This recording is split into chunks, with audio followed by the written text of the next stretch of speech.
Hi, it's your coach, Joe Lucas. Welcome to Tuesday. Welcome to October 3rd. Hey, I was talking to a new coaching client just the other day, and they've been in business for a while, and they made the comment or several comments that "Man, I just don't know where to go get business. Like, I don't know where to go find opportunity. And, I think a lot of times, depending on where you are in your career, so if you're starting out, the reality is you got to go create things and network and go out there and look to help people. But if you've been established for a while, couple things. You know, we have to remember that when we look at things from our perspective, we may not see the full picture. So let me explain. So when I was talking to this client, I said, well, look, how long you been in business? She said 20, 21, 22 years. I said, great. How many clients do you have? And he's sort of a lifestyle kind of practice kind of person, has a bit of an insurance background. And, I think he said like 30, maybe 50, 60, something like that. So fine. And then I said, well, how many people have transacted business with you? Bought an insurance product, a term product, over your career, and he goes, probably, several hundred, right? But yet this person is stressing over finding opportunity. Here's why. We tend to have a concept in our mind that, well, there's no, I did business with somebody, I'm running their money, I've done their financial plan, and that's all they need. And if you've done that in the last like 30 to 90 days, you're probably right because you're just there, right? You kind of re-looked at everything.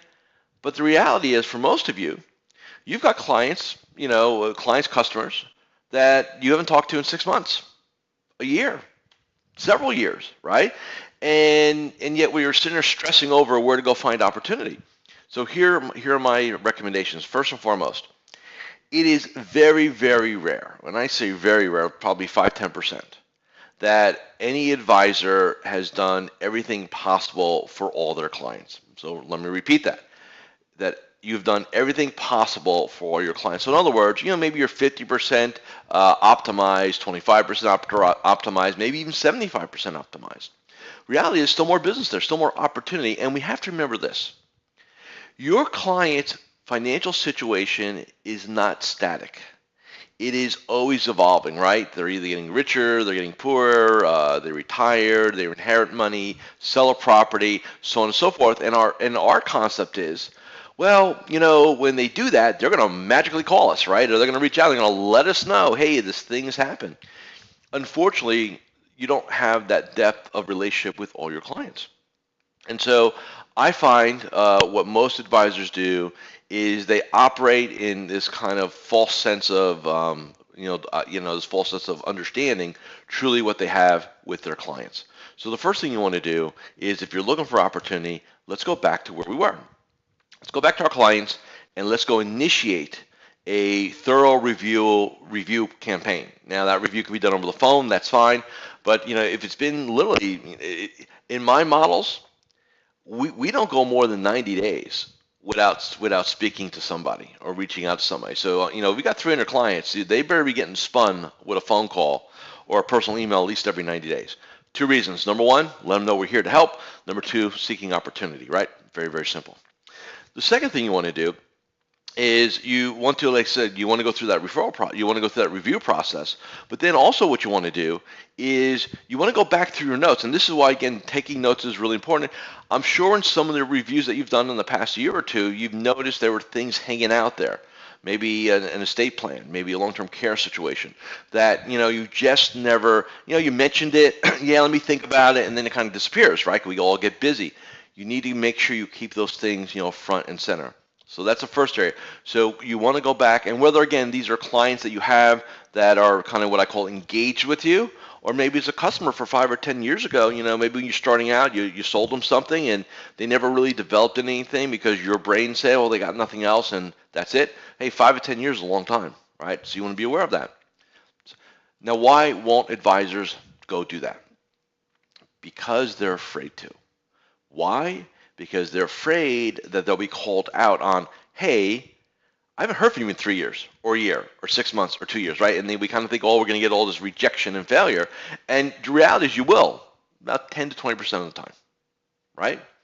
But the other 80 to 90% of the time, you'll have a good conversation. And in a third of those things, based on what we see, about a third of the time, you'll see that there's something you can do and the person's open to your help. A lot of you have hundreds and hundreds of households, and yet you're sitting, when you wake up in the morning and go, man, what am I going to do for opportunity? It's the forest through the trees. It's right there. You just stop trying to be so smart, like you know everything about all your people, and go work the programs. That's area number one. Area number two, we all have this. People that you were referred to, or they came to a workshop, or networking, or center of influence, or cocoa, whatever it was, right? Bottom line is they did not become a client. There was not a meeting of the minds, right? They're still prospects. So I know what most of us will do. We'll sit there and we get rejected. We go, yeah, forget them. They were never going to do anything anyway, and we kind of dismiss them. The reality was, in most cases, the timing just wasn't right, or the offer wasn't right, or they just weren't feeling good about making a decision, right? And then we kind of, the question I'm asked often is, hey, how long do you follow up on a prospect? And my answer has always been until they tell you not to. Unless they tell you to go kind of jump, right?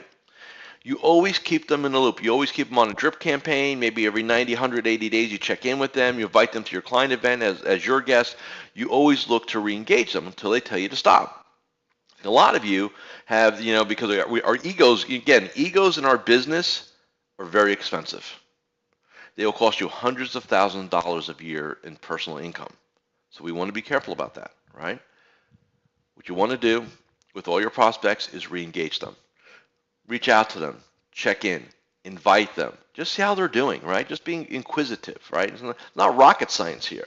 By doing these two things, focusing on reviewing all of our clients, all of our customers, everything, and then having our prospect list. I know some of you look at that. Some people over my career called it the failure drawer, right? With the file sitting there and it's a failure drawer, right? All the things we didn't get. There's so much opportunity there. Go in there and pull them out. Put your ego aside. Make the calls. Go help people. See you tomorrow.